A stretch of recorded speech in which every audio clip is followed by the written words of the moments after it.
2000 करोड़ के national Herald घोटाले का फैसला आ गया है और कोर्ट ने, ईडी ने जो जांच किया था, ईडी की चार्जशीट को संज्ञान लेने से मना कर दिया है, उन्होंने कॉग्निजेंस लेने से मना कर दिया है। कोर्ट का कहना है कि जो ईडी ने जांच किया है वो ठीक नहीं है, वो गलत है। 2013 में कोर्ट के आदेश पे ही ये जांच शुरू हुई थी और उस कोर्ट के आदेश को हाई कोर्ट में चुनौती दी गई। हाई कोर्ट ने भी जांच पे रोक नहीं लगाई। फिर सुप्रीम कोर्ट में मामला आया, सुप्रीम कोर्ट ने भी जांच पे रोक नहीं लगाई और अब वही डिस्ट्रिक्ट कोर्ट कह रही है कि नहीं, ईडी ने जो जांच किया है वो उस पर हम कॉग्निजेंस ले नहीं सकते। इसमें एक आश्चर्य की बात यह भी है कि 14 जुलाई को इसकी बहस पूरी हो गई थी 2025 को और उन्होंने कहा था कि हम 29 जुलाई को इसका फैसला दे देंगे। जज साहब ने 29 जुलाई को उन्होंने फैसला नहीं दिया। फिर उन्होंने कहा कि हम इसको 8 अगस्त को इसका फैसला दे देंगे। 8 अगस्त को भी फैसला नहीं दिया। फिर उन्होंने बोला हम 29 नवंबर को इसका फैसला दे देंगे। 29 नवंबर को फैसला नहीं दिया।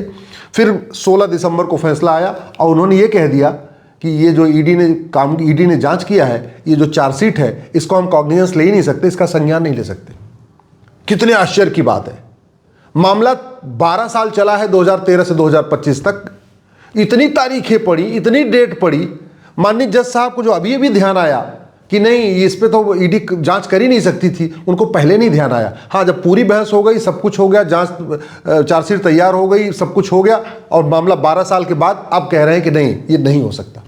मैं पहले भी कई बार कह चुका हूं, कानून महाघटिया है, न्यायिक व्यवस्था सड़ी हुई है और कानून इतना घटिया है कि डिस्ट्रिक्ट कोर्ट का एक जज उसी कानून को पढ़ के जांच करने का ऑर्डर देता है और डिस्ट्रिक्ट कोर्ट का ही दूसरा जज कुछ साल के बाद आता है, कहता नहीं, ये जांच तो हो ही नहीं सकती। कानून कितना घटिया है कि डिस्ट्रिक्ट कोर्ट का जज जांच करने का आदेश देता है, हाई कोर्ट उसको कहता है कि नहीं ठीक है, जांच ठीक चल रही है। सुप्रीम कोर्ट में चैलेंज होता है, सुप्रीम कोर्ट कहता है ठीक हो रही है और बाद में फिर डिस्ट्रिक्ट कोर्ट का जज कह रहा है कि नहीं, जांच गलत है। क्योंकि भारत में कोई जुडिशियल अकाउंटेबिलिटी नहीं है, भारत में कोई जुडिशियल चार्टर नहीं है, भारत में आज तक हमने यूनिफॉर्म जुडिशियल कोड बनाया नहीं है, आज तक हमने जजों की अकाउंटेबिलिटी रिस्पॉन्सिबिलिटी तय किया ही नहीं है। कोई कुछ भी फैसला दे दे, कोई फर्क ही नहीं पड़ता। पहले वाले ने जांच करने का ऑर्डर किया, सही या किया या गलत किया, उनके ऊपर कोई फर्क नहीं पड़ेगा। अब 12 साल के बाद ये नए वाले जज साहब कह रहे हैं कि नहीं, ये कॉग्निजेंस ले ही नहीं सकते हैं, इनके ऊपर भी कुछ नहीं होगा। जब तक भारत में जजों की रिस्पॉन्सिबिलिटी नहीं तय होगी, अकाउंटेबिलिटी नहीं तय होगी, एक जुडिशियल चार्टर नहीं होगा, एक जुडिशियल रिफॉर्म नहीं किया जाएगा, सभी कानूनों को दोबारा रिव्यू करके उसमें क्रिस्टल क्लियर नहीं लिखा जाएगा, तब तक यही होगा। एक जज कुछ और उसकी व्याख्या करेगा, दूसरा जज आके कुछ और व्याख्या करेगा, तीसरा जज कुछ और व्याख्या करेगा और वो नतीजा क्या होगा, आज जैसे नेशनल हेराल्ड घोटाले में देख रहे हैं। कांग्रेस इसको अपनी जीत बता रही है, ईडी वाले कह रहे हैं नहीं, हम हारे नहीं है, इसको हम फिर आगे अपील करेंगे। दिल्ली पुलिस ने फिर से उसमें अपना एफआईआर लॉन्च करके काम शुरू कर दिया है। ये पूरा टेक्निकल खेल चल रहा है। कड़वी सच्चाई ये है कि 2000 करोड़ के नेशनल हेराल्ड घोटाले में अभी तक गवाहों के बयान भी नहीं शुरू हो पाए। अभी चलो दोबारा फिर से जांच शुरू होगी, दोबारा फिर से प्रक्रिया शुरू होगी, तो फिर क्या होगा। 2013 में तो पहले जांच शुरू हुई थी, 2025 आ चुका है। अब मान लो 26 में शुरू हुआ, इसी स्पीड से 12 साल फिर मामला ऐसे चलता रहेगा। फिर अगले साल 12 साल डिस्ट्रिक्ट कोर्ट, फिर हाई कोर्ट में जाएगा 4 से 10 साल वहाँ, फिर उसके बाद 4 से 10 साल सुप्रीम कोर्ट। और तब तक सोनिया जी भी बूढ़ी हो जाएंगी, उनकी भी काफ़ी अच्छी उम्र हो जाएगी। पता नहीं उस समय राहुल जी कहाँ रहेंगे, यहाँ रहेंगे, कहाँ रहेंगे, किस पद पर रहेंगे, भगवान जाने। ये जो चल रहा है, इसके ऊपर न संसद में चर्चा हो रही है, न विधानसभा में चर्चा हो रही है। जुडिशियल करप्शन के ऊपर, जुडिशियल रिफॉर्म के ऊपर, घटिया कानूनों के ऊपर न लोकसभा में चर्चा हो रही, न राज्यसभा में चर्चा हो रही, न मीडिया में चर्चा हो रही है, न सुप्रीम कोर्ट में चर्चा हो रही है। आखिर इतना घटिया कानून कैसे हो सकता है कि एक जज कुछ और फैसला कर रहा है, दूसरा जज उसकी कुछ अलग व्याख्या कर रहा है। ये जो प्रिवेंशन ऑफ करप्शन एक्ट बना था, ये यूएन के दबाव में बना था 1988 में, ये कांग्रेस की सरकार ने बनाया था। ये जो बेनामी प्रॉपर्टी एक्ट है, ये भी यूएन के प्रेशर में बना था, ये भी कांग्रेस की सरकार ने 1988 में बनाया था। ये 2002 में मनी लॉन्ड्रिंग एक्ट बना, ये भी यूएन के दबाव में बना था। इसके अलावा ये जो ब्लैक मनी एक्ट बना, ये 2015 में बना है। लेकिन ये चार के चारों कानून, prevention of corruption act, money laundering act, बेनामी प्रॉपर्टी एक्ट और ये ब्लैक मनी एक्ट, इनको बनाते समय हमने देखा ही नहीं कि सिंगापुर में क्या कानून है, चीन में क्या कानून है, अमेरिका में क्या कानून है। बस यूएन का प्रेशर आया, वहां पे चूंकि रेजोल्यूशन पास हुआ था कि यूएन के सारे मेंबर्स को कानून बनाना है, तो हमने बना दिया और एसी के कमरे में बैठे बैठे कॉफी पीते पीते बना दिया। कभी पड़ोस में देखा नहीं कि पड़ोस में हो क्या रहा है। प्रिवेंशन ऑफ करप्शन एक्ट हमारे पास है, ऐसा ही चीन में भी है।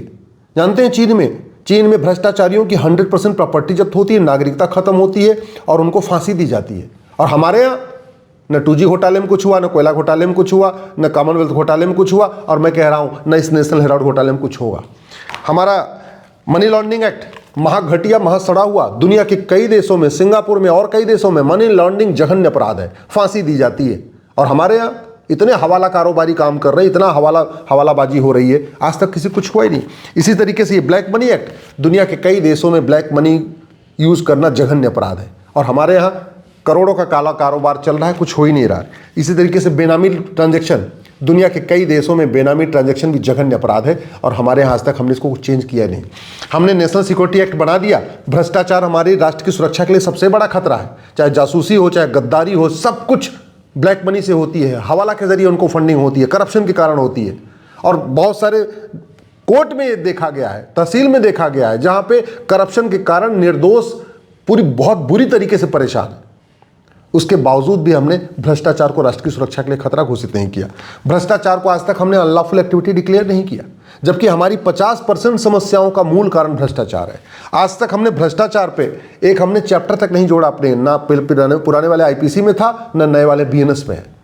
अगर करप्शन खत्म करना है तो हमें इस बीएनएस में एक नया चैप्टर जोड़ना पड़ेगा, ऑफेंस रिलेटिंग टू करप्शन। इसमें ऑर्गेनाइज क्राइम की धारा है 111, लेकिन उसमें हमने करप्शन को ऑर्गेनाइज क्राइम नहीं डिक्लेयर किया, जबकि करप्शन हमेशा ही ऑर्गेनाइज तरीके से होता है। कभी एक झटके में करप्शन नहीं होता, बड़े प्लान में बहुत सोच समझ के अच्छे तरीके से विचार करके करप्शन किया जाता है। फिर भी सेक्शन 111 ऑर्गेनाइज क्राइम है, हमने करप्शन को ऑर्गेनाइज क्राइम डिक्लेयर नहीं किया। करप्शन तो मैं कहता हूं आतंकवाद से भी ज्यादा खतरनाक है, टेररिज्म से ज्यादा खतरनाक है करप्शन हमारे देश में, लेकिन हमने इसको जघन्य अपराध घोषित नहीं किया। ये करप्शन हमारे एक तरीके से हमारी संप्रभुता के लिए खतरा है, एकता अखंडता के लिए खतरा है, लेकिन हमने इसको सेक्शन 152 में भी नहीं डाला, सेक्शन 147 में नहीं डाला। भ्रष्टाचारी कोई सच बोलता नहीं। भाई सोनिया गांधी जी सच बोलेंगे नहीं, राहुल गांधी सच बोलेंगे नहीं, उनके कोई खिलाफ जल्दी गवाह भी कोई नहीं तैयार होगा। अब पुलिस न सोनिया गांधी जी को पीट पीट के सच उगलवा सकती है, न राहुल गांधी को पीट सकती है। हाथ लगाएगी तो पूरी दुनिया में हाहाकार मच जाएगा। तो फिर सच सामने कैसे आएगा? सोनिया गांधी सच बोलेंगे नहीं, पुलिस उनको पीट नहीं सकती, पीट पीट के सच उगलवा नहीं सकती। राहुल गांधी सच बोलेंगे नहीं और पुलिस राहुल गांधी को पीट पीट के सच उगलवा नहीं सकती। चलो कॉमन मैन हो, गरीब आदमी हो, तो पुलिस डंडे मार मार के उसे पूरा सच उगलवा लेती है। क्या राहुल गांधी सोनिया गांधी से पुलिस ऐसा काम कर सकती है? नहीं कर सकती। तो फिर सच पूरा सामने कैसे आएगा? इसलिए मैं कहता हूं नार्को पॉलीग्राफ ब्रेन मैपिंग कानून बनना ही चाहिए, अलग से न बने तो जो हमारे पास नया साक्ष्य अधिनियम है इसी में 2 धारा जोड़ दिया जाए और नार्को पॉलीग्राफ ब्रेन मैपिंग अनिवार्य कर दिया जाए। अरे बाकी मामलों में नहीं, कम से कम करप्शन के मामले में तो नार्को पॉलीग्राफ ब्रेन मैपिंग अनिवार्य कर दिया जाए ना। यहाँ सिपाही मिल रहा है, दिल्ली लखनऊ में सिपाही 1000 करोड़ का मालिक, मध्य प्रदेश का एक सिपाही 1000 करोड़ का मालिक, एक एक नेताओं के यहाँ 300-300 करोड़ जो है कैश मिल रहा है। यहाँ पे लेखपाल पटवारी के यहाँ 100-100 करोड़ कैश मिल रहा है। इसके बावजूद हम भ्रष्टाचार के मामले में नार्को पॉलीग्राफ ब्रेन मैपिंग कानून नहीं बना रहे। जब नहीं बनाएंगे तो भ्रष्टाचार खत्म कैसे होगा? आज तक किसी भ्रष्टाचारी की नागरिकता खत्म नहीं। क्यों? क्योंकि हमने सिटीजनशिप एक्ट को बदला ही नहीं। इसी तरीके से हमने यूनिफॉर्म पुलिस कोड बनाया नहीं। और नेशनल हेराल्ड घोटाले में कोई सिंपल पुलिस काम नहीं, जांच नहीं कर रही है। नेशनल हेराल्ड घोटाले में दिल्ली की पुलिस, भारत के राजधानी की पुलिस, जो पूरे भारत में सबसे एक्सपर्ट पुलिस मानी जाती है दिल्ली पुलिस, वो जांच कर रही है। नेशनल हेराल्ड घोटाले में सीबीआई जांच कर रही है, जो भारत की सबसे अच्छी एजेंसी मानी जाती है। नेशनल हेराल्ड घोटाले को ईडी जांच कर रही है, जो भारत की सबसे अच्छी एजेंसी मानी जाती है। और इसके बावजूद 13 साल से केवल और केवल ऑफिस ऑफिस ऑफिस ऑफिस, तारीख पे तारीख चल रही है। न सोनिया गांधी जी गिरफ्तार हुई, न राहुल गांधी जी गिरफ्तार हुए, न उनको कुछ हुआ। और वर्तमान कानूनों के अंतर्गत एक बार मान लीजिए राहुल गांधी सोनिया गांधी दोषी हो भी गए, न उनकी 100% प्रॉपर्टी जब्त होगी, न उनकी नागरिकता खत्म होगी, न उनका narco polygraph brain mapping test होगा, न उनको आजीवन कारावास फांसी होगी। अरे जब कुछ होगा ही नहीं तो भ्रष्टाचार खत्म कैसे होगा? भ्रष्टाचार खत्म करना है तो भारत की न्यायिक व्यवस्था को बदलना पड़ेगा, जुडिशियल सिस्टम को बदलना पड़ेगा। जजों की अपॉइंटमेंट के लिए ऑल इंडिया लेवल पे एक इंडियन जुडिशियल सर्विस शुरू करना पड़ेगा। जजों की अकाउंटेबिलिटी तय करने के लिए एक जुडिशियल अकाउंटेबिलिटी बिल लाना पड़ेगा। और सबसे इंपॉर्टेंट, भ्रष्टाचारियों का narco polygraph brain mapping test करने, 100% संपत्ति जब्त करने, नागरिकता खत्म करने और साल भर के अंदर फांसी देने के लिए कानून बनाना पड़ेगा। नहीं तो ऐसे ही चलता रहेगा, केवल और केवल तारीख पे तारीख होगी, अखबारों में खबर छपती रहेगी, वहाँ छापा पड़ा, वहाँ छापा पड़ा, वहाँ जांच हो रही है, वहाँ जांच हो रही है, और नतीजा निकलेगा जैसे 1,76,000 करोड़ के 2G घोटाले में कुछ नहीं हुआ, 1,86,000 करोड़ के कोयला घोटाले में कुछ नहीं हुआ, 70,000 करोड़ के कॉमनवेल्थ घोटाले में कुछ नहीं हुआ, ऐसे ही ये नेशनल हेराल्ड घोटाला तो मात्र 2,000 करोड़ का है, इसमें भी कुछ नहीं होगा।